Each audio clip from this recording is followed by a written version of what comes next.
Short ಸರ್ಕ್ಯೂಟ್ನಿಂದ ಬಣವೆಗೆ ಬೆಂಕಿ ಹೊತ್ಕೊಂಡಿರುವಂತಹ ಘಟನೆ ಗದಗ ಜಿಲ್ಲೆಯ ತೆಗ್ಗಿಭಾವನೂರಿನಲ್ಲಿ ನಡೆದಿದೆ. ಗ್ರಾಮದ ರೈತರ 11 ಶೇಂಗಾ ಹೊಟ್ಟು, ಗೋವಿನ ಜೋಳದ ಮೇವಿನ ಬಣವೆಗಳು ಸುಟ್ಟು ಕರಕಲಾಗಿವೆ. ಇದೇ ರೀತಿಯ ಮತ್ತೊಂದು ಘಟನೆ ಕಲಬುರಗಿ ಜಿಲ್ಲೆಯ ಹೀರಾಪುರ ರಸ್ತೆಯಲ್ಲಿ ನಡೆದಿದ್ದು, ಮೆಡಿಕಲ್ ಶಾಪ್ ಬೆಂಕಿಗೆ ಆಹುತಿಯಾಗಿದೆ.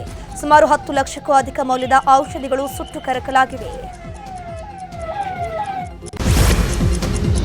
ತುಮಕೂರು ಜಿಲ್ಲೆಯಲ್ಲಿ ಎದೆ ಜಲ್ಲೆನಿಸುವಂತಹ ಅಪಘಾತ ನಡೆದಿದೆ. ವೇಗವಾಗಿ ಬಂದ ಬೊಲೆರೋ ವಾಹನ ಸಿಗ್ನಲ್ನಲ್ಲಿ ಸಡನ್ ಆಗಿ ಬ್ರೇಕ್ ಹಾಕಿದೆ. ಈ ವೇಳೆ ಬೊಲೆರೋದಲ್ಲಿದ್ದಂತಹ ಕಬ್ಬಿಣದ ತುಂಡುಗಳು ಚೆಲ್ಲಾಪಿಲ್ಲಿಯಾಗಿ ರಸ್ತೆಗೆ ಬಿದ್ದಿವೆ.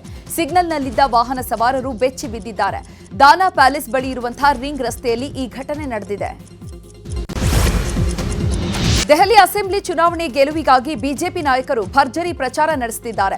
ಇವತ್ತು ಮುಸ್ತಾಫಾಬಾದ್ನಲ್ಲಿ ಕೇಂದ್ರ ಗೃಹ ಸಚಿವ ಅಮಿತ್ ಶಾ ಮತಬೇಟೆ ನಡೆಸಿದ್ದಾರೆ. ಪ್ರಚಾರ ಸಭೆಯಲ್ಲಿ ಮಾತನಾಡಿ, ಮೋದಿ ಸರ್ಕಾರ ದೇಶದಲ್ಲಿ ಅಭಿವೃದ್ಧಿಯ ಪರ್ವ ಸೃಷ್ಟಿಸಿದೆ. ಉತ್ತರ ಪ್ರದೇಶ, ಬಿಹಾರ ಅಭಿವೃದ್ಧಿಗೆ ವಿಶೇಷ ಅನುದಾನದ ಪ್ಯಾಕೇಜ್ ನೀಡಲಾಗಿದೆ.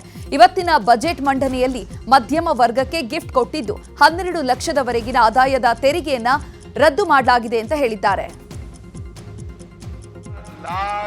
ये तक हमारे मध्यम वर्ग के लोगों को इनकम टैक्स से मुक्ति देने का काम नरेंद्र मोदी जी ने 12 लाख रुपए तक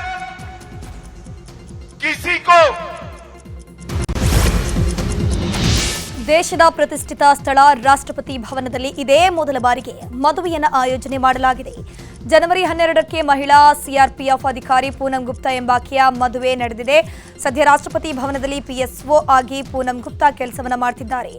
ಗಣ್ಯಾತಿ ಗಣ್ಯರಿಗೆ ಮಾತ್ರ ಮದುವೆಗೆ ಆಹ್ವಾನ ಮಾಡಲಾಗಿದೆ.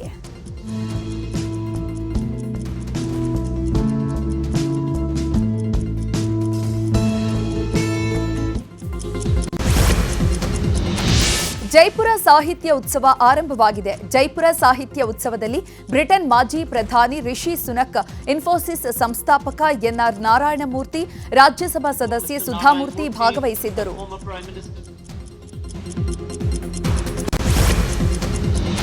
ಛತ್ತೀಸ್ಗಢದ ಬಿಜಾಪುರ ಜಿಲ್ಲೆಯಲ್ಲಿ ಭದ್ರತಾ ಸಿಬ್ಬಂದಿ ಮತ್ತು ನಕ್ಸಲೀಯರ ನಡುವೆ ಗುಂಡಿನ ಚಕಮಕಿ ನಡೆದಿದೆ.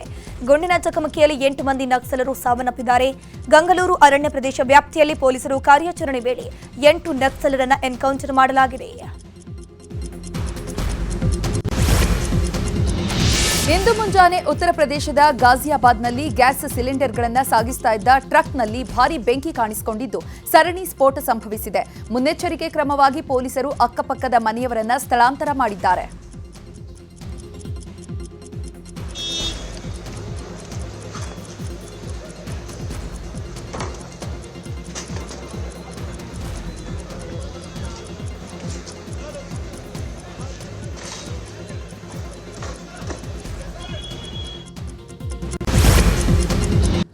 ಈಗ ವಿದೇಶಿ ಸುದ್ದಿಗಳನ್ನು ಕ್ವಿಕ್ ಆಗಿ ನೋಡ್ತಾ ಹೋಗೋಣ. ಪಾಕಿಸ್ತಾನ ಆಕ್ರಮಿತ ಕಾಶ್ಮೀರದಲ್ಲಿ ಅಕ್ರಮವಾಗಿ ಗಡಿ ದಾಟಿದ್ದ ವ್ಯಕ್ತಿಯನ್ನ ಬಂಧಿಸಿ ಬಿಡುಗಡೆ ಮಾಡಲಾಗಿದೆ.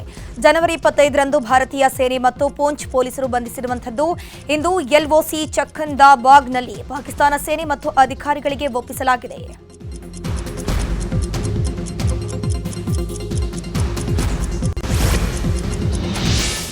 ಗಾಜಾದಲ್ಲಿ ಕದನ ವಿರಾಮ ಘೋಷಣೆ ಭಾಗವಾಗಿ ಹಮಾಸ್ 3 ಇಸ್ರೇಲಿ ಒತ್ತೆಯಾಳುಗಳ ಬಿಡುಗಡೆ ಮಾಡಿದೆ. ಇಸ್ರೇಲಿ ರಕ್ಷಣಾ ಪಡೆಗಳಿಗೆ ಹಸ್ತಾಂತರಿಸಲಾಗಿದೆ. ಒತ್ತೆಯಾಳುಗಳಾದ ಯಾರ್ಡನ್ ಬಿಬಾಸ್ ಮತ್ತು ಓಫರ್ ಕಾಲ್ಡೆರಾನ್ ಬಿಡುಗಡೆ ಮಾಡುವುದನ್ನು ತೋರಿಸುವ ವಿಡಿಯೋವನ್ನು ಸೇನೆ ಬಿಡುಗಡೆ ಮಾಡಿದೆ.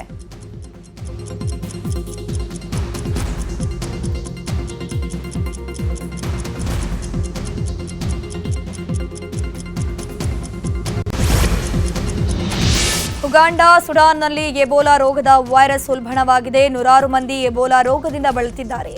ನೆರೆದೇಶ ಕೀನ್ಯಾದಲ್ಲಿ ಕಟ್ಟೆಚ್ಚರ ವಹಿಸಲಾಗಿದ್ದು ಆರೋಗ್ಯ ಇಲಾಖೆ ಗೈಡ್ಲೈನ್ಸ್ ರಿಲೀಸ್ ಮಾಡಿದೆ. ಎಬೋಲಾ ನಿಯಂತ್ರಣಕ್ಕೆ ವಿಶ್ವ ಆರೋಗ್ಯ ಸಂಸ್ಥೆ ಹಾಗೂ ರೆಡ್ ಕ್ರಾಸ್ ಸಂಸ್ಥೆ ಹಗಲು ರಾತ್ರಿ ಎನ್ನದೇ ಶ್ರಮಿಸ್ತಾ ಇದೆ.